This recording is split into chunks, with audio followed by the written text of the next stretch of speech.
It's such a great team. Everybody's extremely passionate about giving the best experience, and for everybody to walk out of here learning new things about wine in general, so that every bottle of wine that you pop, there's something that you learned from us that you're going to be able to incorporate in that glass of wine, even if it's not a Bell wine.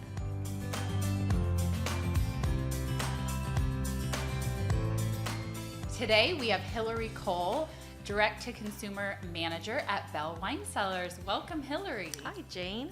It's good to see you. Wonderful to see you. You've been with Bell Wine Cellars now for 6 months. Got here in June, so wrapping up my my first calendar year here. yes, and pretty exciting year. Yeah, there's so much going on, right? I mean, there's so much going on for all of us. But Bell is in a really cool Renaissance era right now. So the winery is itself 30 years old. And this is actually our 30th anniversary. But we have new staff members who've come in, a new team to augment our existing team. The winemaker and I have been kind of like working together on the wine's focus and everything. We've talked about it before, but we have the remodel for the tasting room is all locked in. We've worked with the architect to work out some kinks to get the design exactly the way we want it, for our guests to come in and have a private room instead of being commingled. Like every appointment will be private in their own room. And so there were some challenges definitely presented with working that out logistically with the architect and getting, water and all the nonsense, like all the things like, I just want it to look pretty, make it work.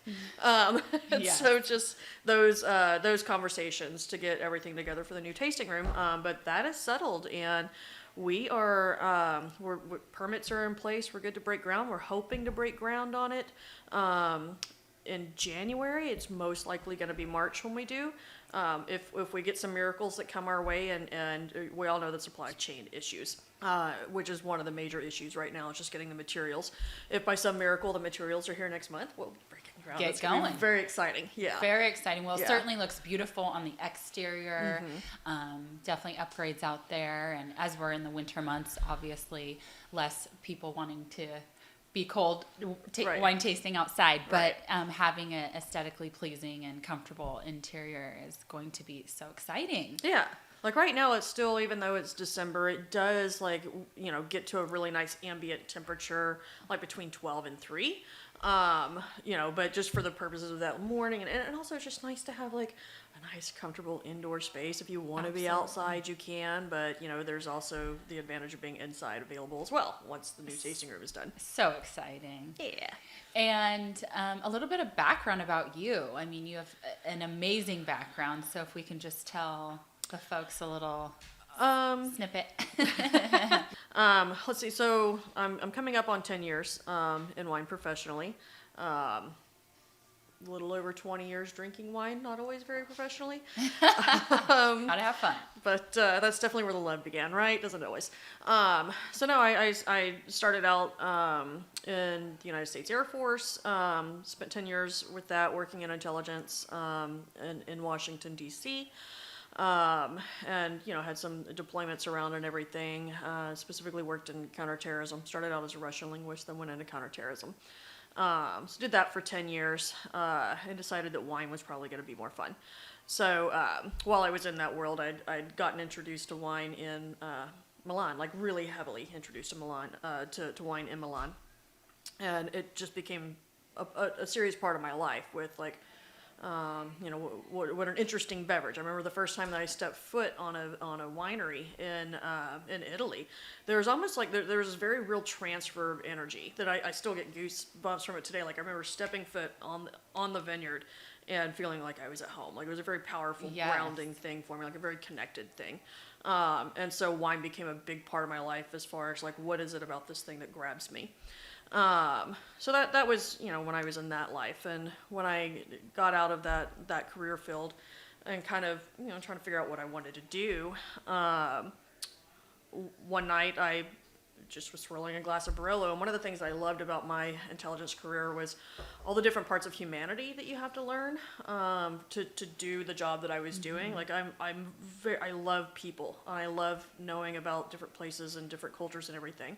And for what I did in intelligence, like to put together an effective intelligence package, like you had to understand the topography, the geology, the geography, like the whole, basically the battlefield landscape, but also, you know, the religion, the culture, the history, the sciences, like all those other things about the people as well. And I love knowing those things. I love studying those things. I guess those kind of like archaeological type things. And one night I was swirling a glass of Barolo, trying to figure out like, what am I gonna do? And I was thinking about the Barolo regions, you know, the topography and geology and geography and all these things, and I realized that those aspects of humanity that I missed needing to know for my last career field are in every single bottle of wine, and it's something that's already a big part of my life. So it was a way for me to remain engaged in understanding those pieces of the world, with a different outcome and a different product.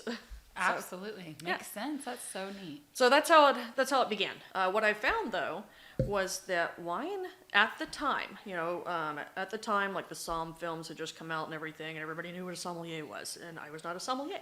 And I had never studied wine professionally. I just drank a lot of it. And I had an extensive background in management, and was wrapping up my MBA, and so I thought I'd be, a shoo-in. Like, yeah, we can get into wine and go manage something about wine, right? No. Everybody was like, honey, you don't know anything, get out of here. And I was just like, what?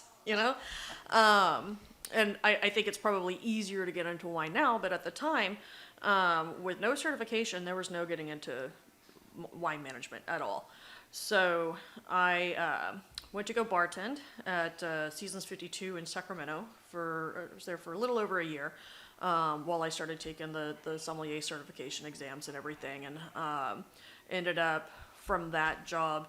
As soon as I got the certification, I got picked up, right? And so from there, I was the GM and wine buyer for my first restaurant, and then just kept kind of moving up in echelon until my final restaurant. I was the wine director at Ella Dining Room and Bar in Sacramento. And from there, I got onto the wine side. Like once you've run a program like Ella's, it's a Wine Spectator award-winning, Michelin level restaurant. Once you run that, it's like, what am I going to shoot for a 3-star restaurant? No. Right. Yeah. So got over to this side, and it's been really cool because on the producer side, you get to learn such a different element to everything. Like you're involved in a completely different element than you are on the sommelier or buyer side. And so it's been really cool. And then to come to Bell specifically, which is in a renaissance in and of its own, in so many ways. And it's almost like going back to the beginning, because my life was in its own little renaissance when I got into wine. And so now to be at a winery that's kind of going through that same thing, it's really cool. Very exciting to be a part of. And that kind of led me into my next thought, is just what about Bell Wine Cellars specifically, and about the wine and the region, the areas that the grapes are grown for all the different, because there are several, what makes it so special? And well, I mean, that's a good question. Napa's got 700 wineries, and so you just throw a dart at the valley and you're gonna come across a good bottle of wine, right? I'm very selective about where I'm willing to work. I know it sounds incredibly snotty, maybe, but I'm very selective about where I'm willing to work, because I need to be able to believe in the wine. I need to be able to believe in the project. I feel like I've spent too much time, money, and passion on getting where I've gotten, that I don't want to trade the integrity to just go anywhere, right? And so what I love about Bell is, kind of its history in helping to lead, single clone Cabernet research. I'm a consummate nerd, right? I'm an absolute dork. And so anything that's got some analysis behind it, or that has an academic and research drive behind it, I'm going to be all over it. And so with Bell's history of being so participatory in single clone Cabernet, that in and of itself, it's just not a thing that everybody in Napa is doing. and to do it to the quality level that's being done. You know, like I'm not going to trade the palate that I've built and the wine knowledge that I've gained. I'm not going to trade down by putting a poor glass of wine in front of somebody. You know, if I can't get behind the wine, I'm not putting it in front of a guest. And the balance in these wines is, you know, it's extraordinary. And it's extraordinary because the research was done. And it's kind of like a, you know, not to overstate the history, but if you think about, you know, like the monks in France, right? You know, like 1,300 years of monks just chilling in their abbeys and like taking notes and everything and doing all this research. And now, you know, fast forward, France is like, they're the world's leading experts on what to do with wine where, right? Not a lot of people will accept it, but the truth is every wine wants to be a French wine. Don't tell John I said that. Everyone wants to be a French wine. And if you think about like the amount of research historically that was put into developing the wine industry in France, on a much smaller scale, you know, like Bell has kind of put that research in on the single clone thing, and so I like that, you know, that kind of parallel with research. Like I said, you can go a lot of great places in Napa, but for me, being as academics driven as I am, I like being at a place that's almost like a teaching winery at the same time. Right. So providing education when our guests are coming is a critical element, which is just. You can go to hundreds so of winery in Napa and have, you know, a portfolio of wonderful Cabernets. You're not going to find hundreds of wineries in Napa that have a wonderful portfolio of single clone Cabernets, where you get the opportunity to understand how each single clone is itself like an instrument, like a single instrument in an orchestra. Beautiful. And that's what it is. So yes. So some new partnerships that happened this year. Excellent timing on that, because this week we're wrapping up our launch with moving our reservation system over to Talk. You know, it's kind of part of that modernization and renaissance, you know, phase that we're in. So looking forward to that partnership. Talk has been, in my experience, they've always been a wonderful partner to have. Extremely user friendly, and just I think most people, you know, kind of know to go to Talk, you know, to make their reservations for wineries in Napa now. And so, you know, that training has already been there. So I think it's going to be a great partnership for us. Yes. Yeah. Always good to keep up to date. Yeah. On the tech side.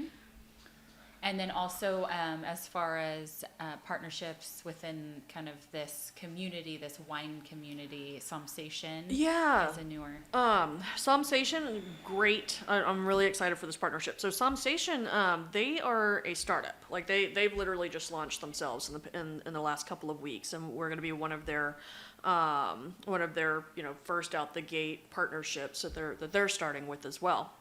So essentially, what they do. And I'm pretty sure, I think it's woman-owned and definitely woman-run, and I think woman-owned too. But they have a team of sommeliers, you know, one of whom is a master sommelier, Michael Meager, out in Boston. But they've got a team of sommeliers, and it's almost like Airbnb for virtual wine tasting. I was like, what are you talking about? Oh, interesting. It's really interesting. So you go on their website or you go on their app, and let's say, you know, your corporate partner, like you're having people over or something, and you want to do a virtual wine tasting, but you don't necessarily know which vineyard to go to. This is kind of like choosing from a menu of these virtual wine tasting experiences. And so each of the partner wineries has, you know, like their experiences that they allow. Somsation, they host everything, and so you like basically just go and you choose from their menu of experiences, and then one of their, you know, highly certified, highly trained, you know, like legitimate, like I said, you know, one of them is a master sommelier, Soms like leads the tasting, and so Neat. you know, corporate people will go on there and be like, oh, we want to have a team building event or, you know, something like that, and so And that's you one of our just click, partnerships. okay, we want the Bell Wine Cellars wine. Exactly. And it would be their sommelier. it would be their somm leading it, but we work very closely with what that experience needs to be like, so that the branding is consistent and everything. So we work very closely with it. It basically allows more people to be able to have access to enjoy our wine. We're a very small team, and with very tight reservations. You can't just walk in, and even calling to make a reservation, they're not always available because we're such a small team. And so it's another avenue to be able to have people, help us with satisfying that demand for tastings. Yes. Oh, that's very neat. Yeah. What are we drinking today? What'd you pour for us here? Treats. This is the 2018 Single Clone 169 Cabernet Sauvignon, and this is maybe it's very kind of a darker, broodier, like more masculine expression of Cabernet. It's a Bordeaux clone, and it's just kind of what I was in the mood for. I mean, I'm in a very chipper, upbeat mood, but I wanted something dark and broody. Kind of foggy outside today. Yeah, like it's that a kind of wintry warms mix. you. Okay. Yeah. So, and you were just asking about for the holiday table, like that, even with your chili? Very good. Yes. No. Excellent. One of the things that we definitely want to resume and really develop is our private in-home tasting program. This is a program that's specifically for our wine club members. You do have to be a wine club member to participate or to have us do one. But, essentially we understand, and this is even pre-COVID, even pre-COVID, it can be difficult for our wine club members who aren't necessarily local to get out to Napa with their friends and family or even by themselves, right?